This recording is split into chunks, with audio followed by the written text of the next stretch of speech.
Welcome to the Failing Writers Podcast. What have we got on this week? I've lost my bloody notes. I think there was an interview with someone, and the boys will be talking about writing. Yeah, that sounds about right. Enjoy. I haven't finished listening to the interview yet. I got 40 minutes in. It's really good. It's really good, I think. Got a bit of everything. I hadn't finished reading the book when we did the interview, and now I haven't finished listening to the interview when we're doing the introduction for the interview. So it's very much It was just a little bit behind. Well, let's introduce Hang Will on. then. Back it up, Birdie. What? We have to ask, what have you been writing before we do anything else? Come on, let's stick to the rules here. All right. I know. Only a man who is super confident he's got something up his sleeve would Yeah. ask that question. Yeah, that's a very good It's point, so Tom. true. Why? It's so true. Yeah. Only a man who hasn't written anything would go, let's listen to Will Storr then, straight away. I think we've already answered the question, haven't we? Your answer is something. Mine's nothing. Go on then, John. What have you been writing this week, Well, John? I've been writing my murder mystery still. you? I'm on 33,000 words. Bloody Hey, hell. nice one. Which is not bad, is it? I'm guessing Good that's going. what would that be, like 40% of the book, probably? Yeah. something Because like we must be getting close to the end of December by now. Because that's when... Because you're writing it in December, aren't you? That's that. what Yeah, the... that's yeah. right. Yeah. So, So, is it what Christmas? Are we Must on? be Like, Christmas. It must be nearly Yeah. Christmas. Yeah. Isn't John doing Nano, Jano, Febo, Marcho? 2022. April, May, or Yeah. yeah. Hey, that's good, that though, John. Okay. It's going to take me quite a long National time. Novel Writing Year. But Yeah. 30,000 words. Ho-ho! Not bad. So I'm feeling quite pleased with myself. I'm tucking away about 500 a day, Excellent. which means that I don't have to. I'm not spending too long on it, but it means that I do something every That's day. good. That's the Yeah, thing. that is good. And I've found that has actually helped. Yeah. How about you, Tommy? You been doing I've been, anything? well, I've been doing something because I've been tweaking my Yeah. silly little sales book because you've been, well, quite rightly, bullying me, haven't you, to actually do something with it again. Because we kind of touched on it last series, but it kind of fell by the wayside again. So, I've been very brave, and I've sent you and Dave a copy of it to what you're going to do to it. But We're going to forensically examine it. so That's what we're it's, going to do. Yeah. So, Brilliant. I've been tweaking around with that. Can I just say before you carry on, just in case, for those who don't remember, just have a listen to this, just to remind you what we're talking about.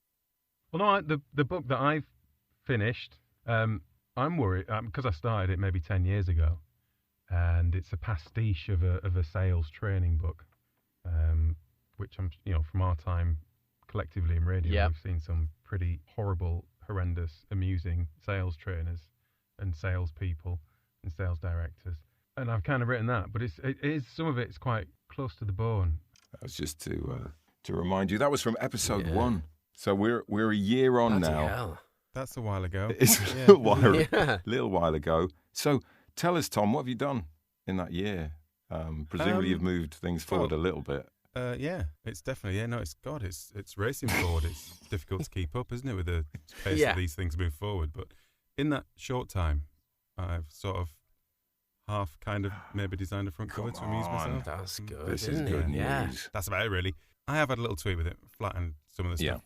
Took out 2 or 3 massively offensive things. Put in 4 or 5 more. And then put them back Yeah. again? No, I've left them out. I figured if I found them really offensive, then probably need to come out. So I've left some of the other stuff in that I think is probably offensive in. And I'm hoping that you and Dave, especially you, John, because you're quite sensitive, that you'll kind of go, ooh, not sure about that bit. Don't think you can say that anymore. Yeah. And then we can have the entire argument about, well, it's not me saying it, it's this guy. The point is, he's an idiot. That's the point. You almost need these things to go, do you mean, oh, God, there were people that thought like that. This is ridiculous. You are an arsehole. It's interesting, isn't it? Because, like, the sooner you release it, the more you can keep in. I think the way things are going, if you give it 10 years, you'll have like 5 words. Well, people say these things always swing, to go full circle. So maybe I just need to sit on it for another 10 years. Maybe we might go back to the 1970s. Yeah. I was thinking about this, though. I was thinking about the offensiveness of Tom. people. Yeah. Of Tom. Yeah. But I was thinking, actually, what I think has happened with people who are still quite offensive is that instead of being, like, outwardly offensive, what they tend to do is really virtue signal instead, like overcompensate in the opposite direction. Do you know what I mean? Which is actually weirdly more offensive. Yeah.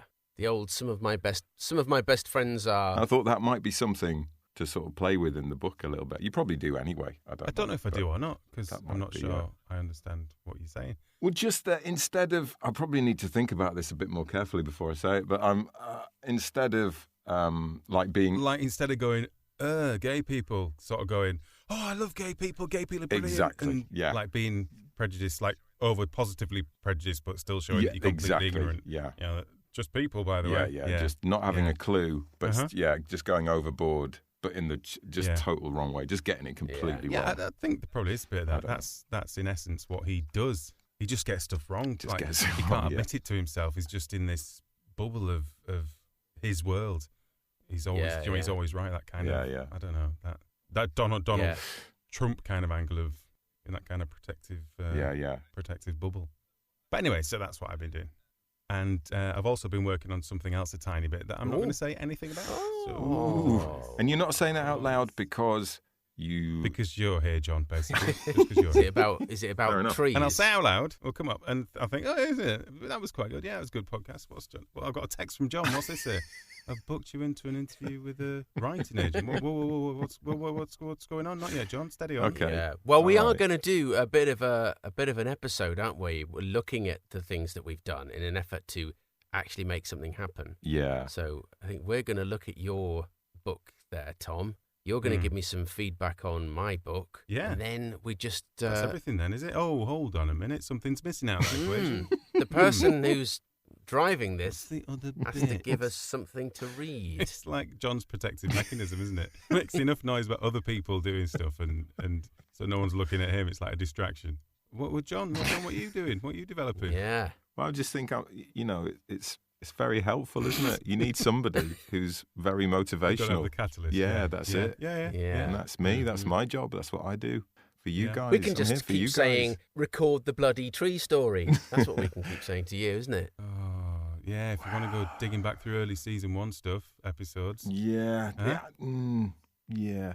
Anyway, so moving on. Someone mentioned that on Twitter, going through old episodes. Mentioned that on Twitter. Now, by my reckoning, they did. That evens up the vote count. It does. So you never put a time scale on it. Yeah. You said if 10 people say yes, and we got up to like 9. Yeah, I did, didn't I? Don't think you put a time scale on and it. Now, is it Jude or Jane or Julie or Janine?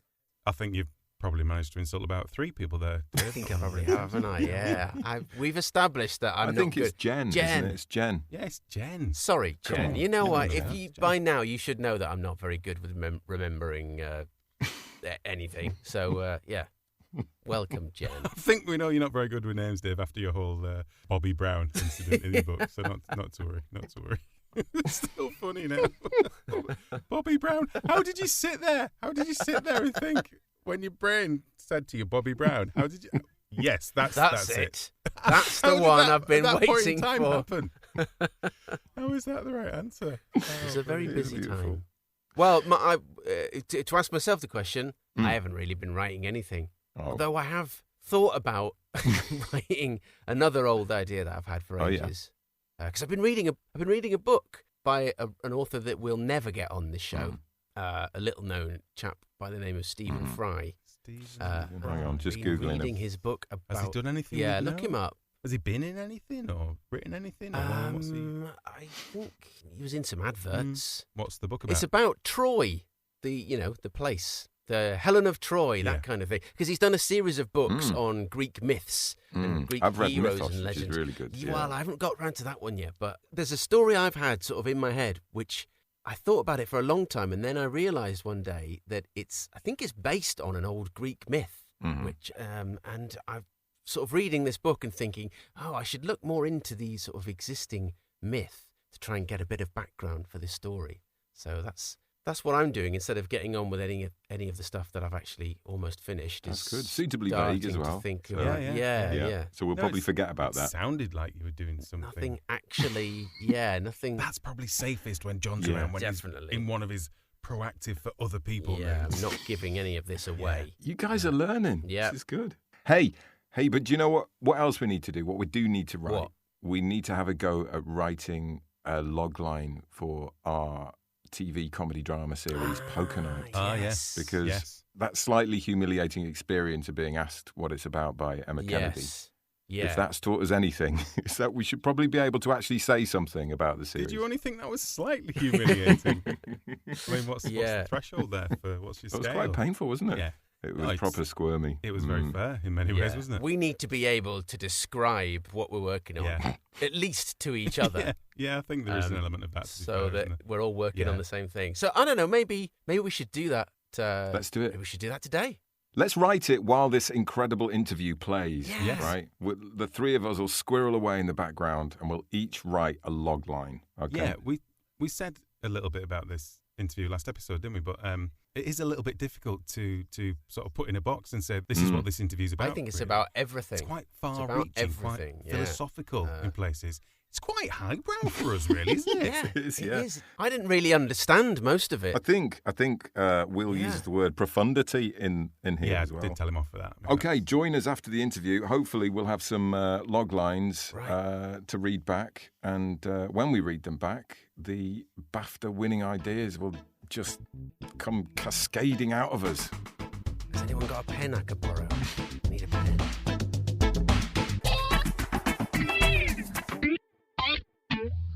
I want to start things off by just saying, first of all, how much I loved your book, The Science of Storytelling. Thank you, John. That's very kind. We've actually mentioned it on the show before, but it's essential reading, I would argue, if you love writing. It is. John made Tom and I He read made it, and it just so turned out to be really good, which was really fortunate. Good. It is fortunate. They said read that, and they did. Full disclosure, though, neither me or Dave have actually finished it yet. But so far, it's good. That's why you're still failing. Yeah, See, exactly, Once you've finished, it will be different, and then it will be the successful. We've always writers. failed to finish writing anything, so it's only right that we failed to finish reading anything as well. Yeah. Although that's one thing I did love about your book, Will, was that I'm not a big reader. So all these fantastic thumbnail sketches and synopses of well-known novels and things, I can now pretend that I've read quite a lot of these books. Yeah, I hadn't thought of that. Yeah, you could. Yeah, it's like instant. Yeah, I found that genuinely really useful. And now it will be,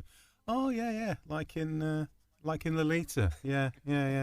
And then I'll just be able to chuck the odd thing in, and people will think I'm well read and educated. I used to work on a magazine where they would talk about they would have this phrase pub ammo, and it's like especially men like pub ammo, so they to read things they could then just like use as pub ammo and impress people, like instant facts. So yeah, I think that's right. So going back to this, could you explain to the listeners in a more coherent way than I could what the science of storytelling is all about? Yeah. So in a nutshell, it is before we knew kind of what we did these days about the sciences of the mind, psychology, neuroscience. The only way to really try and figure out storytelling, to try and work out what was the difference in a good story and a bad story, was by comparing all the stories, all the good ones, and seeing what they had in common and going, well, that's what a good story is. And from the age of kind of Aristotle onwards, that's the only way we had to figure it out. But over the last sort of 10, maybe 20 years, psychologists especially have been pursuing this idea that the brain is a kind of natural storyteller, and we experience our lives as a story. We experience ourselves as if we were a hero in a story. And then so as I was sort of working this stuff out, I was writing a book called The Heretics about 10 years ago, which was a book about why people believe kind of crazy things, why smart people believe crazy things. And so I was reading about all this stuff about how the brain is a storyteller, and the reason we believe crazy things essentially is because the brain wants to tell a heroic story of who we are. And we accept any facts that flatter that heroic story, and we tend to reject any facts that don't. We're not interested particularly in what's the truth. We're interested in what flatters our the story the brain's telling. And then so as I was finding out all this stuff, I was thinking, well, if the brain's a storyteller, maybe I can, it kind of makes sense that the reason that we tell stories in the way that we do is actually what we're doing is we're mimicking the way the brain works. So if I can find out a bit more about how the brain does it, maybe I can get some tips and hints. And so that was the very beginning of the process, which ended up with the book. Yeah, I think I mentioned to you, Will, in my email that it's actually quite a good book for just navigating life and marriage and kids, because I think we can all be quite judgy. But if you think about people's behaviour as being caused by things, as being like caused by formative experiences or how we've been treated by people, then we might just be all a little bit more compassionate. Like we all have these quirky belief systems, don't we? But once you get your head around that, it's easier to be understanding. Yeah, and that's what I'm trying to do with all of my non-fiction books. Really, is to kind of that's the kind of what's really going on with them. I'm trying to understand how people work, and I think the kind of subtext in all of our books is that really we are all very flawed. Yeah. We in one of we're animals for a start. We're not gods. We're animals, and we've got these brains that are not fact machines or justice machines, or they're story machines, and that means that we are, even the very smartest of us are fundamentally flawed. So we like to think of ourselves as being very rational, don't we? But there's all of this stuff going on in our subconscious that we're not even aware of. I think that's the really fascinating thing, isn't it? The subtext is what makes books interesting. Most of our thinking is subconscious. Most of the vast majority of the causes of our behavior and our beliefs happen beneath our conscious awareness, and the conscious has no access to it. It just happens.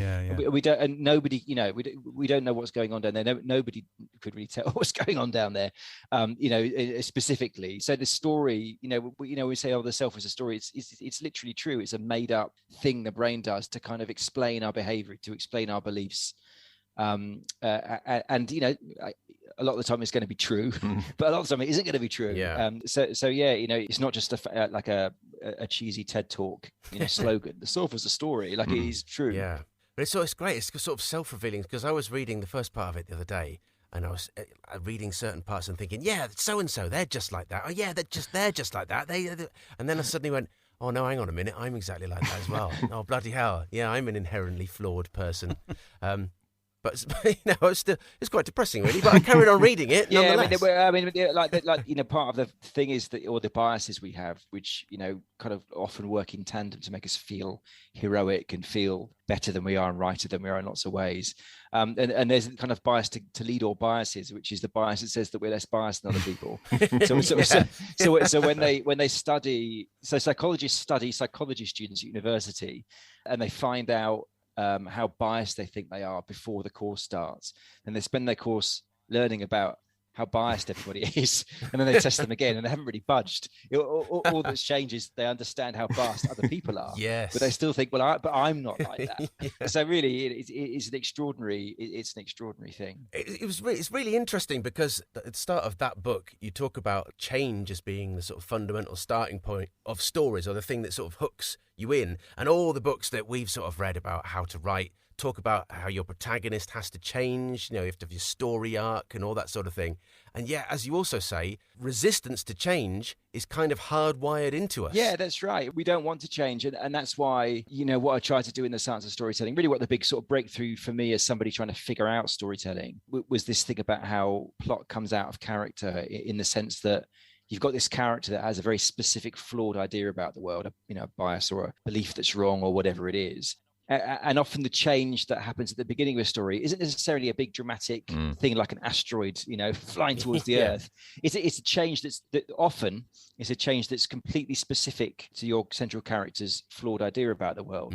And like a really clear example to explain is Jaws, where everybody thinks Jaws is a book and a film about a big shark, and of course it is in a way. But what it really is a book about a guy who's scared of the water. Yeah, that's the protagonist. He's the local police chief. His job is to protect the community, but he's terrified of the water. So what's the worst thing that can happen to a police chief? He's got to protect the beach community. He's terrified of the water. Big shark comes along, starts eating them all. So that's why it's really dramatic. That's why it's his story that we're following. Yeah. One of the things that kind of frustrated me slightly when you read books about storytelling is that they're always peppered with these examples from fiction and film and plays and all that stuff. But what I wanted to do was to actually follow a story all the way through, to actually to actually go in deep, and I went in deep into The Remains of the Day. And in the Remains of the Day works exactly the same way as Jaws works. It's a story about the decline of the British Empire, but it's happening to somebody who completely believes in the supremacy of the British Empire and the aristocratic class. And that's why it's a gripping story, because the right thing is happening to the right person. It's something that we've talked about a little bit, about which way round it comes, about whether stories tend to follow a certain path because that's the way stories would be, or whether we just inherently sort of fall into that pattern because it just that's the best way to get a story across. So in our sort of writing endeavours, we've tried different methods of having a really sort of definitive guide of how we should structure the story before we start, or just kind of going for it and seeing how it ends up. And it is amazing how often they all fall into this sort of inherent pattern, I guess. Yeah, and again, one of the things that I didn't want to do that I kind of put me off, that kind of not put me off, but concerned me about other books is to have this kind of like godlike thing of I have figured it out. Yeah. This is a story, and if it doesn't follow my exact master plan, then it's not a story. I mean, you see that again and again and again, and it seems like a crazy thing. So I was sort of very clear all the way through to say this is a way to do a story. And in the second edition of the paperback edition of the book, I kind of I was thinking more about plot after it first came out and about the 5-act plot. And just this realization that actually that 5-act plot that you read about in Christopher Booker and John York, that they both say this is a story. Actually, it's not. That to me is the equivalent of the 3.5-minute pop song. That's just the most commercial, most mass market way of doing a story. But if you look at the Reigns of the Day, that's got kind of 2 acts and the hints of the third, and literally the last paragraph. So literary stories obviously don't follow the same 5-act structure as Jaws or The Godfather or these other classic 5-act plots that you see kind of analysed time and again. And that's true of a lot of literary stories. It's somebody that has a flawed idea about the world, and that flawed idea gets tested. And actually the literary story is them analysing and thinking and playing around this flawed idea about the world in a way that's kind of interesting, but not very plotty. There's not that much character change. It's much more of an exploration of that idea, the idea around which the character is kind of organized their life. So I think that was another thing that another place I got to, I guess, going through the journey of trying to figure this stuff out is actually this whole thing that we do of saying this is my idea is the correct one and everybody else is wrong. It's just not right. I don't think it's right. Yeah. You do seem to be a proponent of getting your character right first, which makes sense, in the context of having a flaw and working through that and working out what it is and who that person is. Yeah, I think my favorite characters, and actually if you look at just culture in general, people's the iconic characters in a story tend to be the ones that are very specifically drawn, that have this specific idea about the world around which they orient. So Stevens in The Remains of the Day is the one that is the big example, obviously, in the book, where he's got a very specific idea about the world, which is the supremacy of the English and the superiority of the English. And the book then acts as the test of that idea. He gets a new boss who's American because this is the 50s and all the aristos are skint now, so all these sort of preconceptions are challenged. And Scrooge is another great example, very specifically drawn character. Fleabag is another example, a very the Phoebe Waller-Bridge's Fleabag, which is this character who for a sitcom has real depth because she's got this very flawed idea that she only really values herself as a sexual being. She has this, in the final episode of the first series, she has this great explosion, this kind of cathartic explosion of this is who I am and this is why I'm failing. And I see myself as a sexual creature, and that's the only way I kind of value myself. And it's an incredible moment, an incredibly dramatic, kind of profound moment in Fleabag. And I think, as I say in a book, without that layer, it would just be men behaving badly, but with women. But because it's got that character depth, it has profundity, which has elevated it way above that. Is Will the first person to use the word profundity on our podcast? I think so. Yeah. Sorry, is it already going wrong? It's fine. No, it's good. It's good. We welcome all new words. Thanks for listening to the Failing Writers podcast, giving you roughly 1 hour of good, solid excuse for not writing. You're welcome. Will, I've got a question about the process of writing non-fiction. I always think it must be quite having a feeling of exposing yourself to, obviously, criticism and being picked at and what have you. Is it just a case of you feeling so confident in your subject matter that doesn't bother you?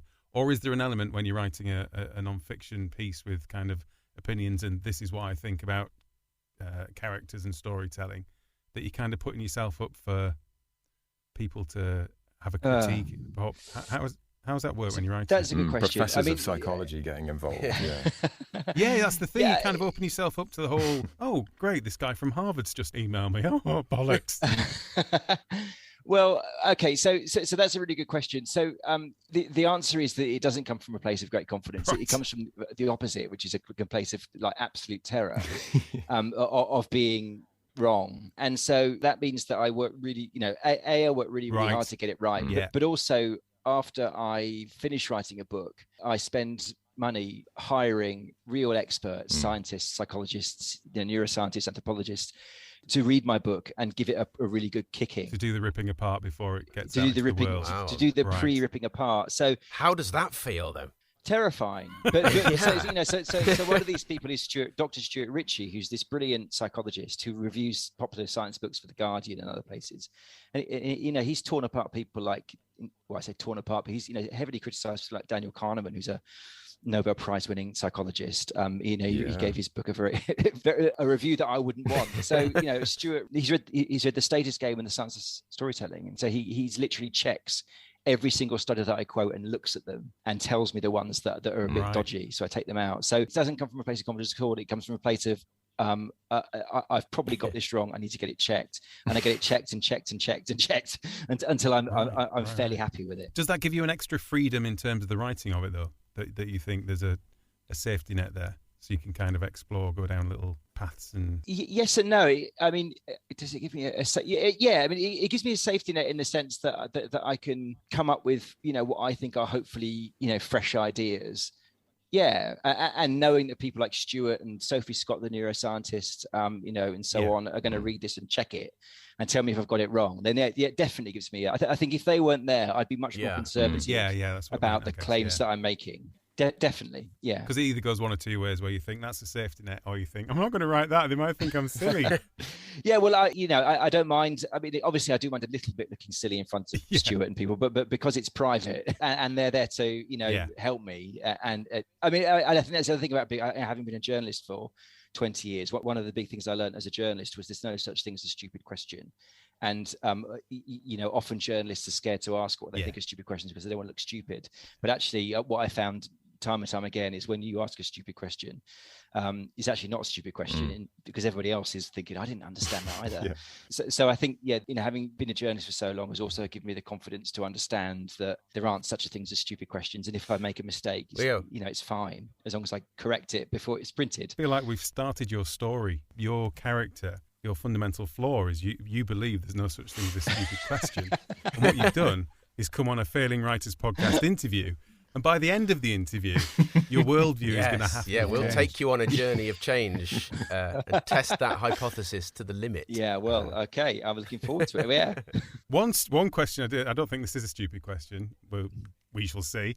We shall see. You shouldn't have started it with that, really, Tom. It's not even a question. I guess it is. Is your greatest moment in your literary career idly comparing the 4,000-year-old Epic of Gilgamesh with Mr. Nosey? I kind of forgot about that, but I don't know if it's the greatest moment, but like I think it was. I think the point was correct. They say all stories are the same. I think that was the beautiful thing about it. That was. There's no stupid questions. That was a stupid question. Fun, it stopped the flow of the. Okay, next. I'm on a roller coaster. I'm on a journey. Yeah, maybe that was the midpoint. Yes. Act 3. It could be. Speaking of your journalism, Will, is that how? I'm guessing that's how your writing journey began. Yeah. So I failed all my exams. I didn't go to university. I went to work in a record shop instead, and I started writing a music fanzine. I don't know if you're old enough to know what that is. Yeah. Oh yeah. Yeah, fanzine. It's like a blog, but it's a photocopy. It's a paper that you fold in half. For the younger listeners. And so I was interviewing bands. This is during the Britpop days, in the late 90s. And that ended up getting seen by somebody who worked for a magazine who started giving me some freelance work. And then I ran out of holiday entitlement to do any more work, so they gave me a job. So I was very lucky. Like talk about failing writers. I really thought that I screwed my life up quite badly. With all my friends being at university and me doing 9 to 5 in a shop. But so I was very lucky, very lucky. Yeah, who's laughing now, eh?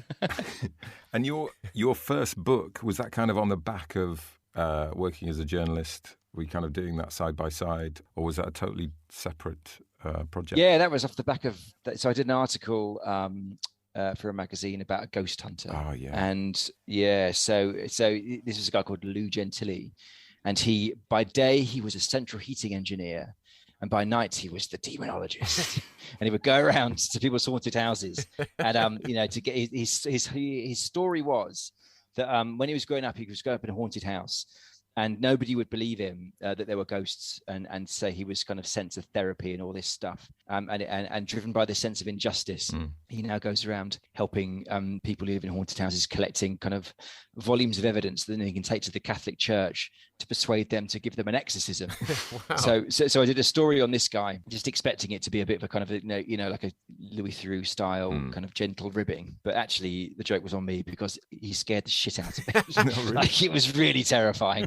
And so I wrote a story about that, and then the book was called Will Storr versus the Supernatural. Yeah, I mean, I was in my 20s when I wrote it, and you can tell when you read it, it's a young book. I guess with that guy though, is like investigating noises in the night. If it did turn out to be the pipes that were creaking, he got a sideline. He could fix them as well, couldn't he? As a sort of central heating engineer, so it was a win-win situation for him. You know what? I never thought of that. That's genius. Yeah. Because often it is clanking pipes. Yeah. You go, well, I can get you an exorcism, or I can get you a new boiler. I've got my spanner here.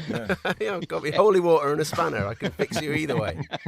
But it's like reading. So looking back at that, in Will Storr versus the Supernatural, I noted that it includes a behind-the-scenes expose of Most Haunted. Which is interesting because, like, one of the themes of science of storytelling is how it's difficult for us to understand people who don't share our worldview. And I think that's a great example because I genuinely can't believe there are people who need an expose of Most Haunted. Because I always thought it was beyond reproach, perfectly debunked the idea of ghosts. Exactly, yeah. What is there to expose? Yeah, so we're self-debunking. Yes, yeah. It was a big show at the time. Yeah. It was a big show when that came out. But no, I agree with you. It was really hilarious because I found the script for the episode, and it said Derek has a sighting. Exactly time to the second. It was very funny. But yes, I don't think that they're very pleased with me on the old Most Haunted crew. When Speaking of ghosts, I've got a question about ghostwriting. A little segue. Amazing. That was this week's Segway Award goes to be honest. Yeah, absolutely. That was Graham Norton. I'm actually just being a little bit nosy. You do quite a bit of that, don't you? I ghostwrite. Yeah, I do. Yeah. Yeah. So when you ghostwrite a book, presumably some of the time the person who is supposedly writing the book doesn't want anyone to know that their book was ghostwritten.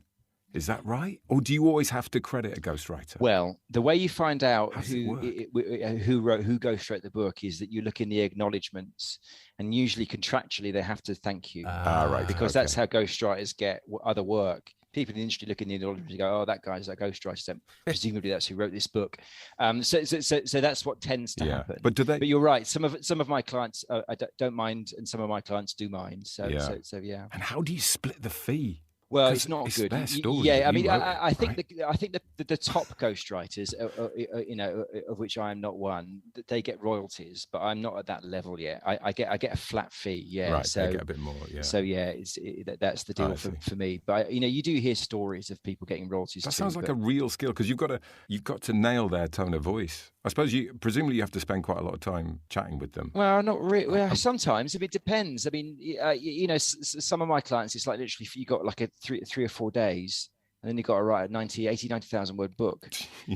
So it's really hard. It is really difficult, and you've got to turn them around pretty quickly. I mean, I was approached last month to write a book that they wanted in by June, and it's like, my God, I can't do that. Wow. It's like it's just a proper like autobiography, like thick thing. And we never got around to talk. Didn't get as far as talking to word count, but it's a proper book. So yeah, it's not that easy. No, I can imagine it being very hard. Yeah. What were you thinking of getting into it, John? Well, I just thought it's one of those like little niches of writing that a lot of people don't talk about. Yeah. Do you know what I mean? Partly probably because they.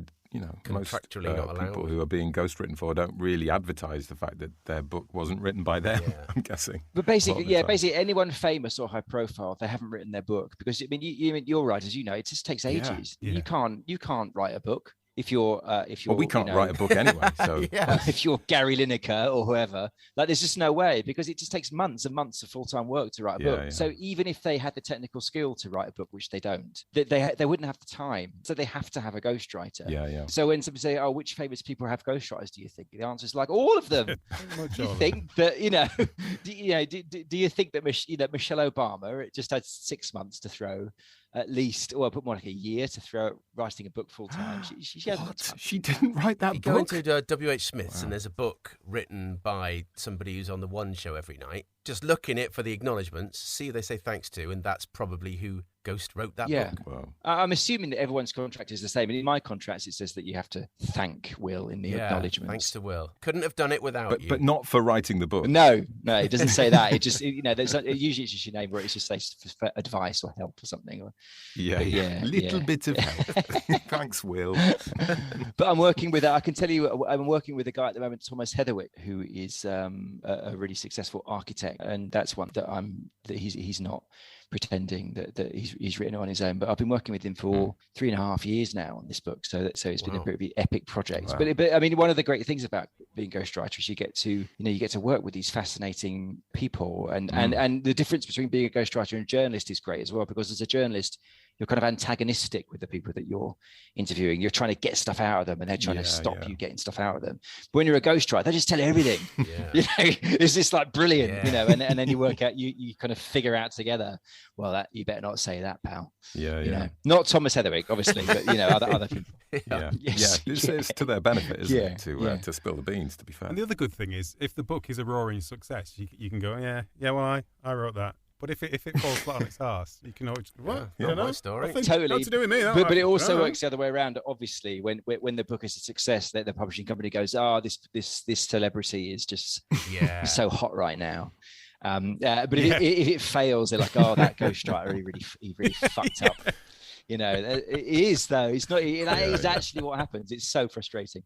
So your latest book, The Status Game on Social Position and How We Use It. You're not going to make us read that one as well, are you, John?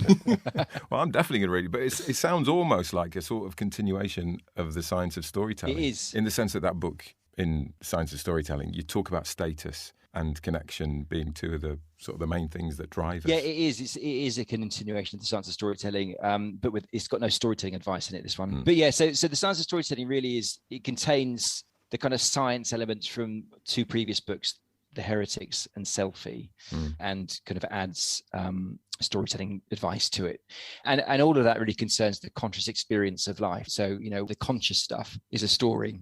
We feel like we're the hero in the middle of in the center of the universe, surrounded by this cast of characters, and our crappy little lives feel like amazingly dramatic plots, that are of all devouring importance. So that's consciousness. That's the conscious experience of life. That's the story. And what the status game is looking at is, okay, so if that's what we think is going on, what's going on in that subconscious bit? What's actually what's going on? And so I wrote about status games the first time in The Science of Storytelling, and it was when I was writing that book I came up with the concept of that idea, the status games. And the latest book then is the proper book of that idea. And the argument really is that there are two main things that humans want subconsciously. And the way that psychologists often put it is we want to get along and get ahead. And that's because we evolved as tribal animals. The way that humans have solved the problems of survival and reproduction is to be members of cooperative coalitions, of tribes. So we have these two very powerful drives to connect with people. So we want to feel belongingness and connection with others. But then once we've connected, we want to, rise. So that's the status game. It's this connection and rising. And that's what we're doing. If you think about human life on pretty much every scale, from your five-a-side team on in the park on a Sunday afternoon to Russia versus Ukraine, it's coalitions of people battling each other in some kind of status battle. And within those games, people are battling each other individually. So we're playing on two planes at once. We're playing against rivals within our game, and our game is playing rival games, and that describes religion, business, politics. It's human life. That's what it is. So that's that idea. And again, that is another as you were asking earlier on, without my safety net of experts, I wouldn't have the balls to make these arguments as somebody that didn't go to university. But that's what that's what that book is arguing. That reminds me, and there's an awful bit of foreshadowing in The Science of Storytelling. You just mentioned Russia and Ukraine, and you're talking about how we're basically, we're trying to control the world around us in an attempt to gain more status. But there's a line in there, hang on, I wrote it down, When a group's collective status feels threatened and they fear even the possibility of humiliation by another group, the result can be massacre, crusade, and genocide. In such times, tribes deploy the explosive power of story with all its moral outrage and status play in order to galvanize and motivate their members against the enemy. And that gave me the proper judders when I reread that the other night, in light of the current situation. Yeah, and it's true. You see, I mean, one of the interesting things is seeing the kind of battle of the stories, the story that Putin's telling about the Ukrainians being neo-Nazis and killing all these Ukrainians in their disputed regions. This is the story that it appears, at least, that lots and lots of Russians are believing. They're choosing to believe that because they're proud of being Russian naturally, and that flatters that heroic story. I've been sort of tracking that. At the beginning of the conflict, there was lots of stories about how the Russians weren't buying this, and I think that was the assumption. But then the deeper we've got into it, the more I'm seeing other people saying, actually, I don't know where they got this number from, but I saw it, and I was like 71% of Russians are for the war and stuff. I mean, I don't know if that's true or not, but it wouldn't surprise me if that was true, that a great number of Russians are believing the insane Putin story, that they're not, the one that they're not dropping bombs and all this stuff, and that actually it's the West that are the aggressors in all this. Well, that's the thing, isn't it? If that's the only story you're getting, that's the story you're going to believe. I saw something today where they were Putin was using the word war to describe the economic sanctions on Russia, but he's banned the use of the word war when it comes to talking about for the actual war. It's unreal, isn't it? And that's all story stuff. That's language and framing, and that's all story stuff. And as I kind of argued in the Heretics, that's what happens. We're very good at accepting the story that flatters our own heroic story, and that's why it's going to be hard for the West to try and persuade people in Russia that actually Putin is the Nazi, not Zelensky. It's going to be difficult. Right, look, I've asked you nicely before to tell your friends and colleagues and people in the queue at the Chippy to listen to the Failing Writers podcast, but you haven't, have you? No, you're very naughty. Go to your room and don't come out until you've thought about what you've done. I've noticed something recently. I don't know if anyone else has noticed this, but I think in the past, Hollywood has almost promoted the idea that some people are just bad and deserve to die. If that makes sense. There's good and evil. Some people are bad. They need to go. Because the alternative to believing that is recognizing that some of the social structures in the West are problematic. Do you know what I mean? So that rather than critiquing society or capitalism or the structures that create inequality, it's better just to blame bad people. Yeah. And I've noticed that more recently there's a lot more films that seem much more interested in kind of digging around in the causes for people's flawed psychology, if that makes sense. You've got films like the latest Spider-Man, when they're trying to reform the bad guys rather than just assume that they're evil and wipe them off the face of the planet. And you got films like the Joker and stuff like that. That was great. No, definitely. I think there are more psychologically rich films, and there's the whole thing is it Malevolent? Oh yeah. The backstory of the villain. The Dalmatians. What's that? 101 Dalmatians. I can't remember. Cruella. So it's interesting that there kind of appears to be this kind of more interest in people's psychological kind of backstory or trauma, to use a slightly fashionable word. I would say it's a good thing. It's a positive, but it's still very hard to get past that. That storytelling brain stuff that the brain just seems to be. We want to judge. And want to divide the world into heroes and villains, and want to blame individuals for all the bad things that happen. But it's so joyful when the bad guy gets blown up at the end. And those are evolved. This is right about in the book. Those are are evolved functional, feelings that we have. For most of the time we've been on Earth, we were living in these hunter-gatherer kind of forager groups, and there wasn't a police force and a judiciary. So we managed justice in the group, but with storytelling, with gossip and moral outrage, and that would generate this overwhelming feeling that you'd have to go and punish that person, and that's how we did it, and it could be really brutal in those days. I mean, in the status game, I write about some of the things that have been recorded in hunter-gatherer groups, like the ones that we evolved in, that could lead to your execution, and there are things like seeing the secret flutes and treading on the men's secret path, could get you killed. Oh, bloody hate people that do the secret flute thing. They deserve it, to be honest. So we're very good as humans. We've got these brains that are just incredible storytellers and are incredibly kind of good at creating villains out of nothing. Secret flutes, and driving ourselves into these kind of frothy, outraged, witchfinder states. We're really good at that. And it's a terrible part of human nature. We see it bubbling up all the time on the left and right. Obviously, it's universal. It's not a left thing or a right thing. It's a human thing. And obviously, we see that on social media a lot as well. Yeah. We're just so good at that stuff because that's how we evolve. That's how we're managing the social life of the tribe for 100,000 generations. Well, I think that's always the case, isn't it? That so many of the bad things that we do as humans are the reason that we've got to where we've got to. They're the kind of the core things that have brought us up through the animal kingdom and enabled us to work together and build amazing things. Yeah, but definitely, sometimes they end up being negative things. Whether they have an overall positive over the course of human nature, of human time, is a different thing. But yeah, it's always the argument against everything, really, isn't it? Capitalism, communism. Humans will make it go wrong. Yeah, and I think that's absolutely right. You can't, and again, I think that's kind of a component of the storytelling brain that we want to say: is this good or bad?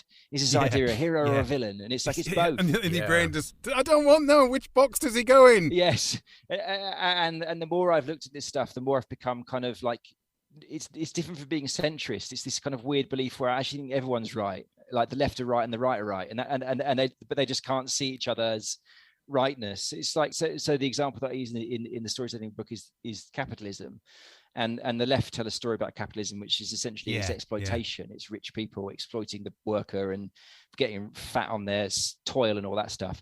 And the right tell a story about capitalism, which is completely opposite, which is that capitalism is freedom, and before capitalism we're all serfs, most of us, and living horrific lives, and we've all become much more wealthier and happier as a result of capitalism. And like they're both true. They're both true. Like it's definitely true that capitalism is exploitation.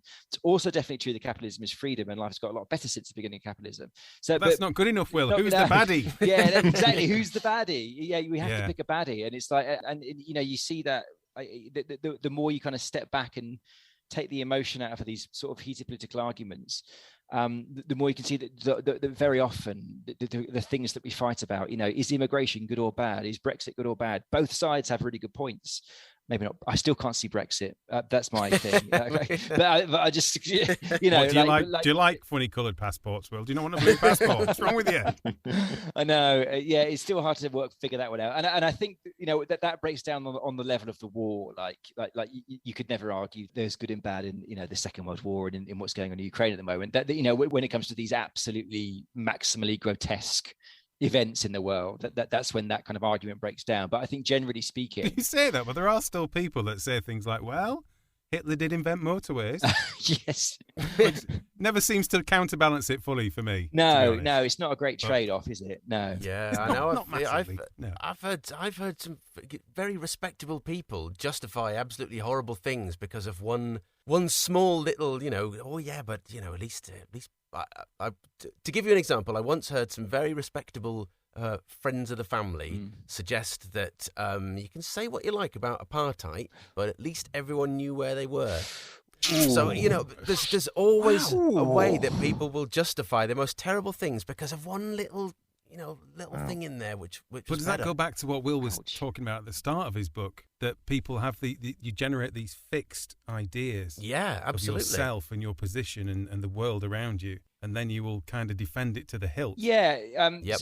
And ignore the negatives and just latch on to the tiniest positive and go, see, yeah, I was right. There you go, brain. You're all cool. Yeah. The world is what we think it is. Everything's still in one piece. Lovely. Carry on. And we're especially good at doing that with hierarchies. So we're born into a status hierarchy that we kind of understand. And what tends to happen is that if the hierarchy is making feel good, we'll tell stories to ourselves, which kind of justify the hierarchy. And in the status game, I write about Gustave Le Bon, who was a very influential early social psychologist who believed that something like I can't remember the paraphrasing, but it's like you do sometimes get intelligent women, but an intelligent woman is about as common as a gorilla with two brains. Like, is it like he literally says something like that? This like incredible scientist from 150 years ago. Yeah. And there was another I forget who it was by, but a similar extremely smart and influential guy talking about race in the same way that what the whites were the superior civilized race,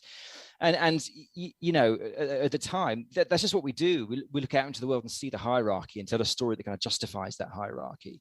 But we're talking about kind of irrationality. That's where the brain is most irrational. Like there's loads of stuff that we're not irrational about, like the boiling point of water or the length of the Mississippi River. We're perfectly capable of being rational about stuff. About most things, actually. Yeah. But it's the things where status, our position in the world, our status, our kind of sense of ourselves as a hero in a story, that's where humans go madly irrational. I mean, that's what religion is. Religion is a story about a hierarchy, about people who are further away from God and closer to God. I mean, and if you do X, Y, and Z, you're going to go to heaven and live in paradise on the right hand side of God, or you're going to be reincarnated, or whatever it is.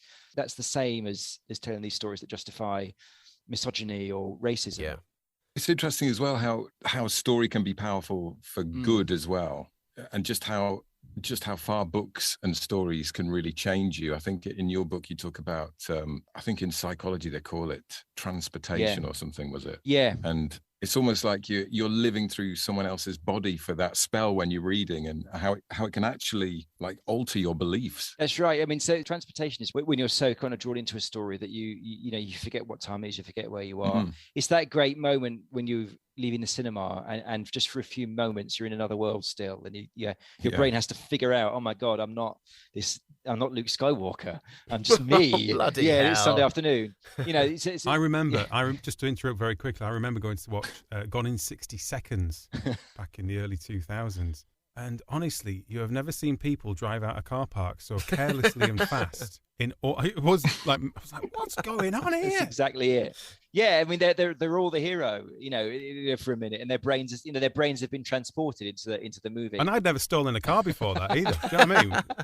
But yeah, one of the studies that I write about in the book is where they looked about how story can change our racial prejudices. And they got one control group and they made them watch Friends, which obviously is it's very white. And another group watched a sitcom, which I'd never heard of, in America called Little Mosque on the Prairie.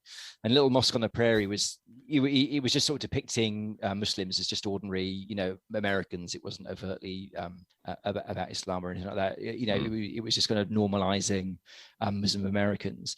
And they found that compared to the group who watched Friends, the group who watched Little Mosque on the Prairie, their kind of prejudicial ideas about Muslims had, significantly reduced after watching the show. And significantly, they tested them 3 months later, and their kind of prejudicial ideas had still reduced. So it wasn't just this kind of thing of driving out the car park at the cinema. It had lasted. It stuck with them. So that's storytelling at its best. Yeah, or its most useful, I should say. Yeah, you talk about how the birth of the novel coincides with the invention of human rights as well, and how that might not be an entire coincidence. Yeah, that's the theory of a historian, a great historian called Professor Lynn Hunt, and she's got this amazing book called Inventing Human Rights. And that's the argument from her book, and I think there's a lot to it. It's really all about the development of kind of individualism, and I think and about how we started valuing the individual over the group in the West specifically, and then that's very, very, very quickly reflected in the stories that we tell, and it kind of follows that if an individual has rights, then kind of all individuals have rights, and from that comes the very early novels where that were exploring the again to use a horrible fashionable phrase, the lived experience of scullery maids and people that were seen as lower down,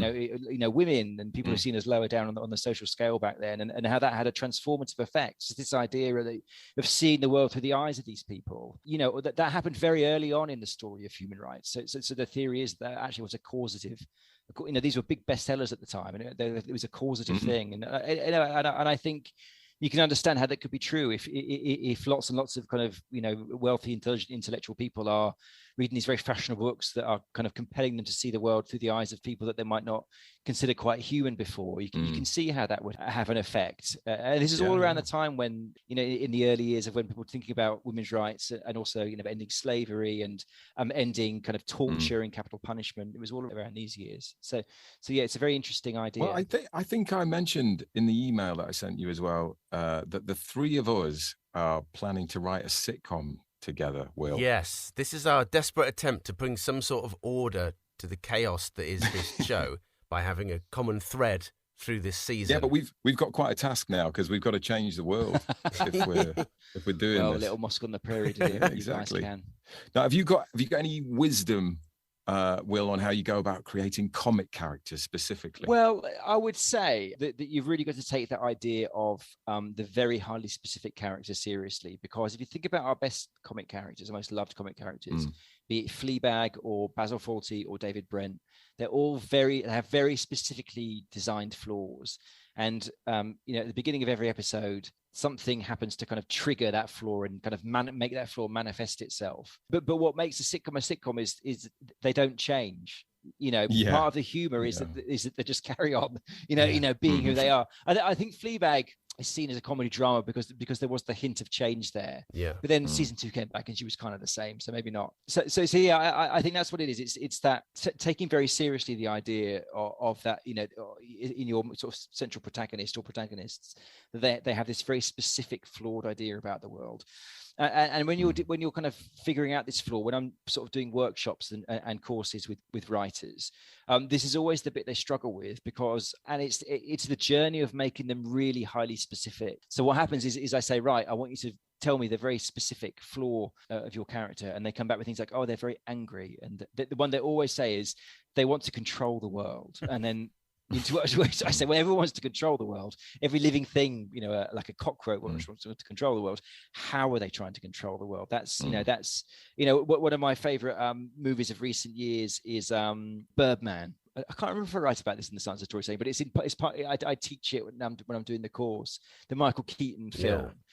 Where he kind of plays himself, Birdman is really Batman, and the Michael Keaton character in Birdman is someone who is very famous and successful, but they're a celebrity actor, and he's desperate to prove that he's an artist. So he puts his own show on or off. I don't know what the difference is on or off Broadway. It's one of the things you hear, but somewhere around Broadway.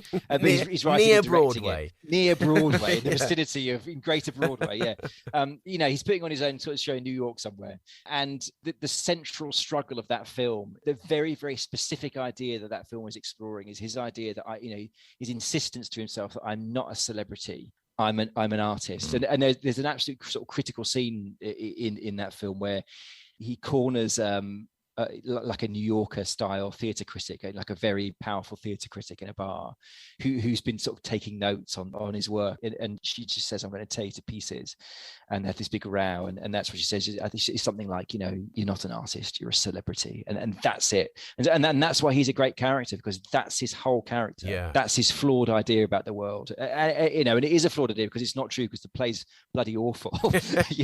So that would be my advice advice is to take that idea of the flaw really seriously, and just be careful that they don't fix themselves. They've got to be eternally experiencing the same problem. That's a really interesting sort of way of looking, because it's a well-established thing about sitcom, is that at the end of every episode, things kind of have to go back to how they were at the start, so that by the time we start next week, we're in the same place. But actually looking at it in that sense, that it's because these sort of characters are sort of resistant to change. I think that there's a sort of Simpsons episode where Principal Skinner almost changes and says something like, could I be so out of touch? And then he says, no, it's the kids that are wrong. And it kind of, it's like that's that sort of microcosm, like spelling it out. Yeah, exactly. You get to the end of every episode and there's a moment of, no, everyone else is wrong. I think that's it, haven't they? They've had the opportunity to change and to take the storytelling dramatic arc of discovering that their worldview is wrong. They've been given that opportunity within the narrative, but it just passes them by. They're too ignorant, too just unaware. Lack of self-awareness means that the always Basil Fawlty always goes back to square one. And I actually think that's at the core of a lot of the humour. It's the inevitability of them saying those things and doing those things. It's where they, I know it's, people look down on their noses at it, but it's where the catchphrase comes from. It's the inevitability. Like we laugh the character that says, no, it's not me, I'm not wrong, it's the kids. It's like because it's the inevitability of them being that person. There's somebody there's a YouTuber that I've been watching recently. I shouldn't hesitate to admit this, but I find him absolutely hilarious. He's a guy called Nikocado Avocado, and he does these things called mukbangs, where he just eats huge amounts of food. And it's quite horrific, because if you look at him 4 or 5 years ago, he was this stick thin vegan, and now he's like, I don't know what it works out in kilograms, but now it's like he's like over 300 pounds. He's like a huge guy, so it's kind of sad in a way. But he's a comic genius. Like, he's created this character Nikocado Avocado, and his catchphrase is, "It's just water weight."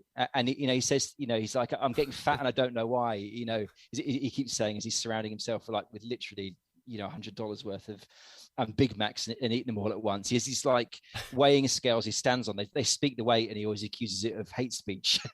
when it reads out, and he does these things every day, and he's just a really talented improvisational comic. I mean, that's commitment to a character, isn't it? It's kind of sad, because he is actually he's killing himself. I mean, there's no two ways about it. But he is also a really smart, really funny guy. Like, when you see him, and the humor of watching it comes from just his catchphrases, the inevitability of him doing or saying it, and you can see him visibly making the same mistake every day. It's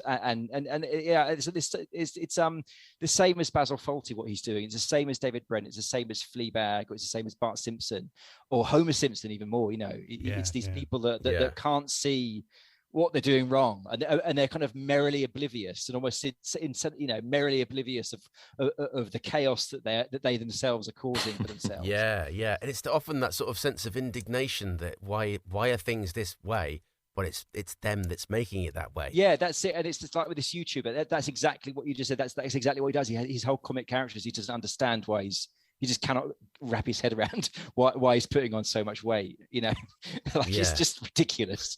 But the commitment he brings to the performance is just hilarious. I find it hilarious.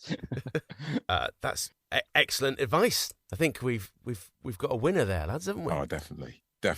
Yeah, I've got to write it. But, unless you say that, unless we get a ghostwriter. That is true. That would be. Do you know what? That would be an excellent twist at the end of the series. Oh, yeah. We finished our sitcom with thanks to Will Storr. We have to thank him. That's how it works. Guys. So, Will, what's keeping you busy at the moment? Have you got a new book in the pipeline? I'm really busy with Thomas Heather book at the moment. It's taking up every spare moment. I've got a deadline of the end of April, so it's getting really intense. Everyone loves a deadline. Though, focuses the mind. Great stuff. Well, thanks so much, guys. That was a really fun chat. Thanks for taking time out of that busy schedule. Thank you so much for your time. Pleasure, and good luck with the sitcom. Cheers, mate. Cheers, guys. Thanks very much. Bye. Thinking points in that, isn't there? A lot of thinking points. You get talking points out of stuff. There's a lot of thinking points in there. Things to think. What a nice man dude. as well. Will Storr. What a lovely man. Yeah, get yourself a copy of Science of Storytelling now, or you will be a slightly less good writer than you could be. That was an absolute banger, I think. I don't want to blow our trumpets. Funny. But I was thinking about what Will was saying this morning. I was out for a little walk, and I was just when your mind's wandering around, and we're doing all this stuff about stories and beats, and you can get a little bit downhearted that it's all so sort of formulaic. You know what I mean? And you kind of think, oh God, it's all just like, is everything just the same? Is there anything new to do? Talking to Will, it's not so much that everything's the same. It's just that's humans. There's no other options. It's human. It's not like some kind of stale thing. It's just an absolute necessity of that's what it is. Yeah. It's like comparing to food or something. Well, that's just a slightly different combination of food. Yeah, but that's the point. You're taking slightly different bits and making a different meal. It's still food. It's still got some meat or pasta or potatoes in or whatever, but it's different. Yeah, it's right, because by rights, human beings should not be fascinating anymore. Yeah, exactly. You know what I mean? It's like we should have all the stories now. Yeah. There shouldn't be anything that can surprise us. But of course, it just constantly does. It so, always is. Because I was worried that my writing suffered in the past from not being able to finish stuff, was because I didn't understand or always felt my story and was a bit weak on my characters. I didn't know where to hang stuff. Then you start looking at all this stuff like beats and frameworks and formats and stuff, and then you get disheartened because it's all like formulaic, and it's all kind of like, almost feels pointless. And then I'm hoping now, I think Will is the final piece of that jigsaw. You think, actually, that's fine. This is why it's like that. It's because that human element, and that's what people tune into stories for. That's what they want. They want that human thing. Yeah. And I think there's just so much truth in that. Yeah. When you're watching something, you think, I don't care about these people versus, oh my God, I need to know I know it's all make-believe, but I need to know what's going to happen. It's an interesting thing, isn't it? Because I do find that quite a lot, where you you find yourself like removed from something, and you say, I don't believe any of this. And like you say, there's a part of you that knows that everything that you're watching or reading is all made up. Of course it is. But somehow, some stuff makes being made up seem so real that you just get carried along with it. But it's the stuff that doesn't do the right things.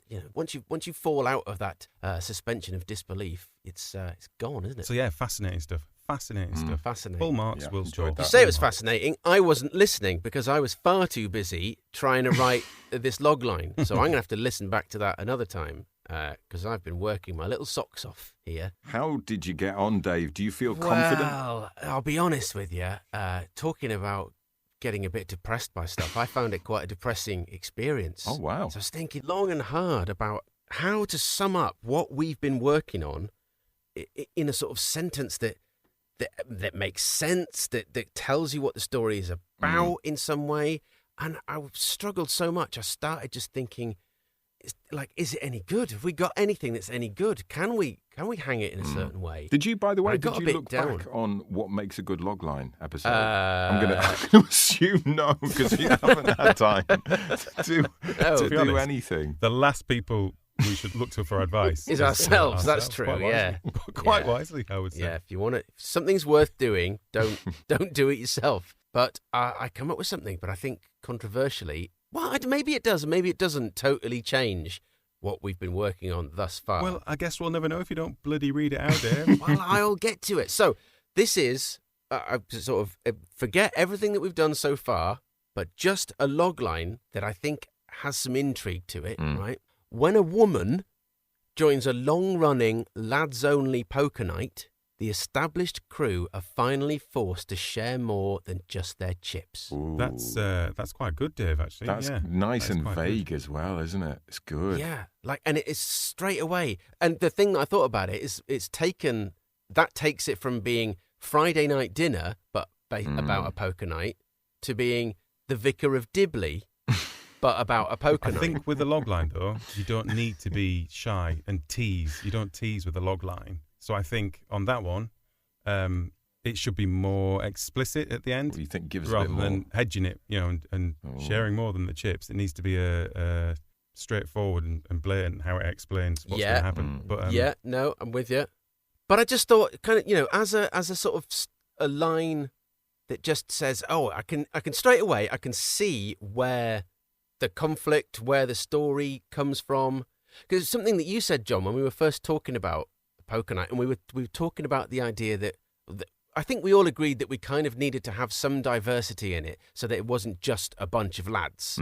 But one thing that you said, John, was because you do like a regular poker night, you said, I feel quite strongly in a way that there shouldn't be a woman because there wouldn't be a woman in that group. And actually, that's what makes me think there definitely should be. That's the reason. Yeah, because suddenly, because she's a kind of fish out of water. But also, for those guys, it straight away, it pushes people out of their comfort zone and can be the driver for all sorts of stories. And we had this, you mentioned this thing about, the sort of ultimate aim of it is that people start to share bits of themselves or deal with their problems or whatever. And that this could be the catalyst to actually start that happening. Because we were talking about also making it almost about masculinity and about the sort of toxic aspects of masculinity. And actually by bringing a woman in, that ironically probably makes that whole thing, or brings that to the fore even more. Yeah. So yeah, it's pretty good, that Dave. I like. Well, I don't know. Anyway, that's what I came up with to save myself from despair. That's good. I like it.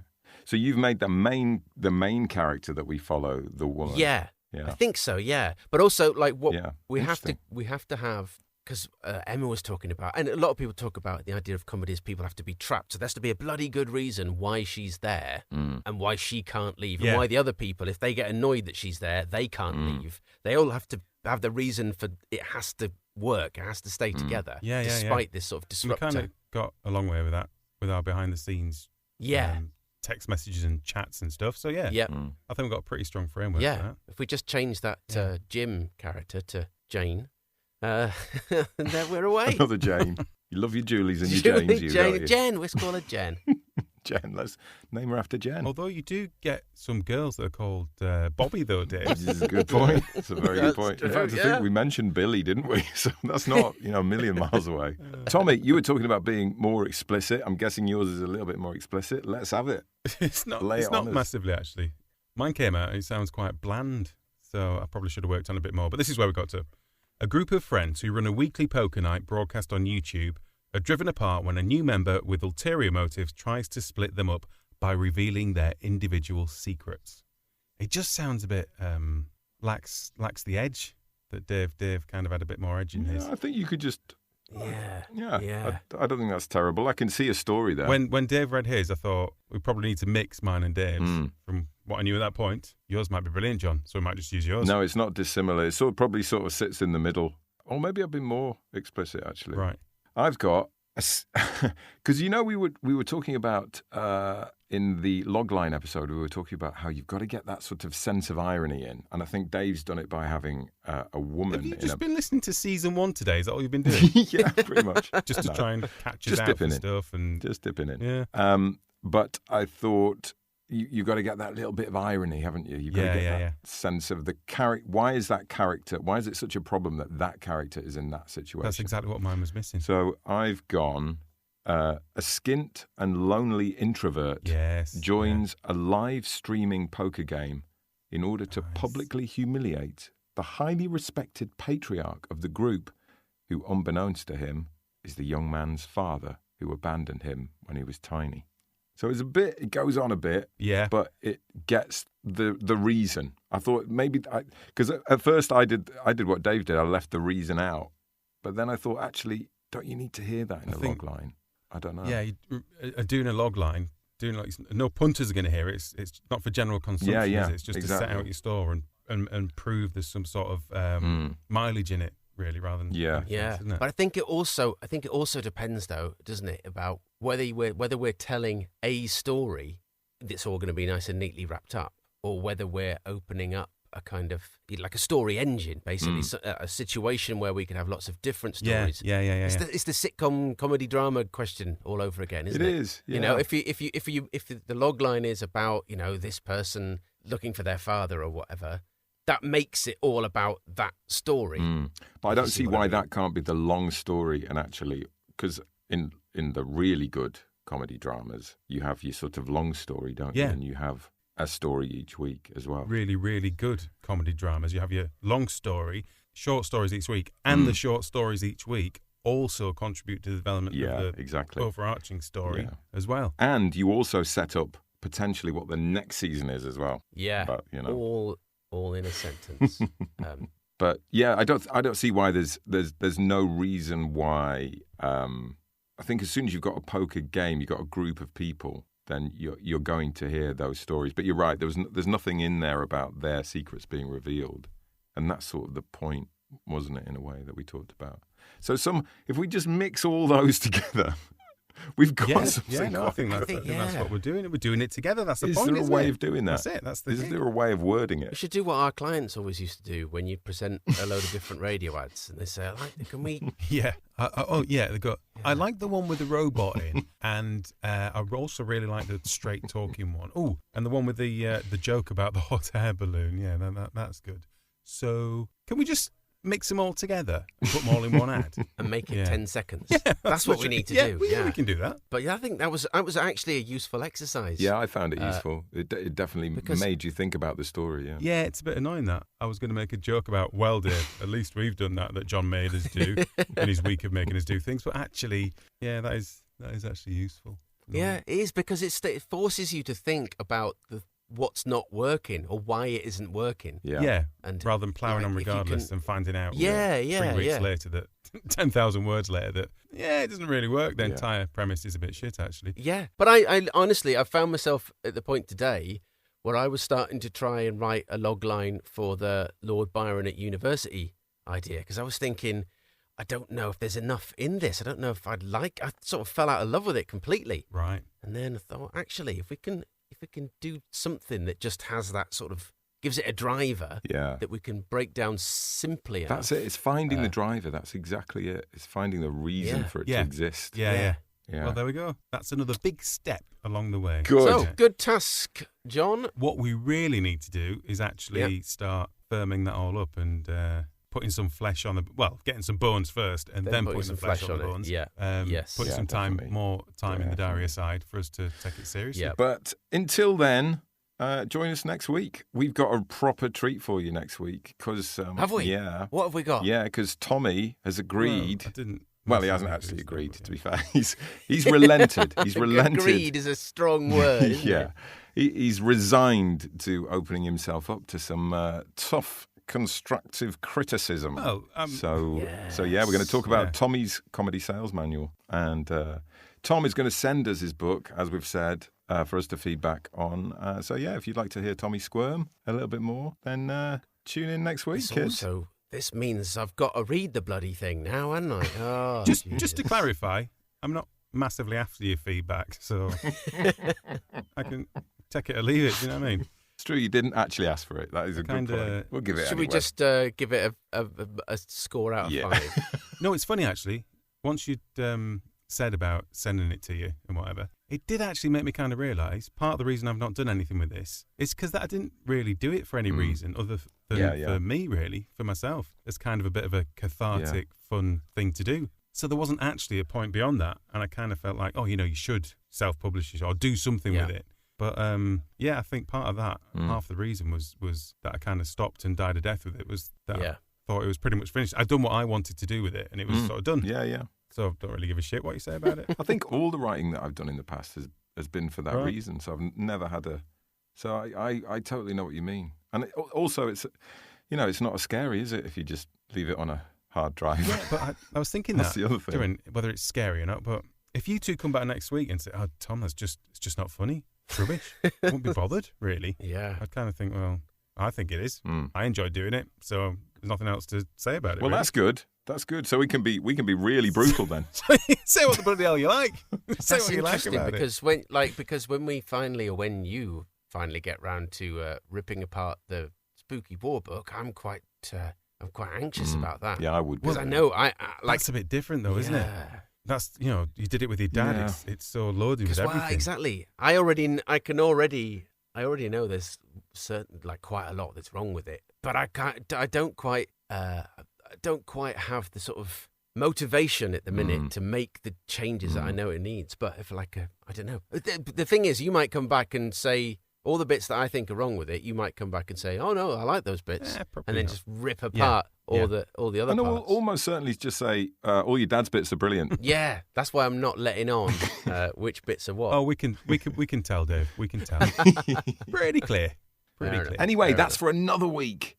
It is. Yeah, so that's exciting, isn't it? We should leave these people now. Thanks for listening. Yes. Hope you've enjoyed today. See you soon. Oh, and don't forget to hit the subscribe button. Leave us a review if you like. And you can join us Spread the every word. week. Share the message. Tell everyone about us. Yep. Cheers, gang. See you later. Farewell. Bye. Bye. Cheerio.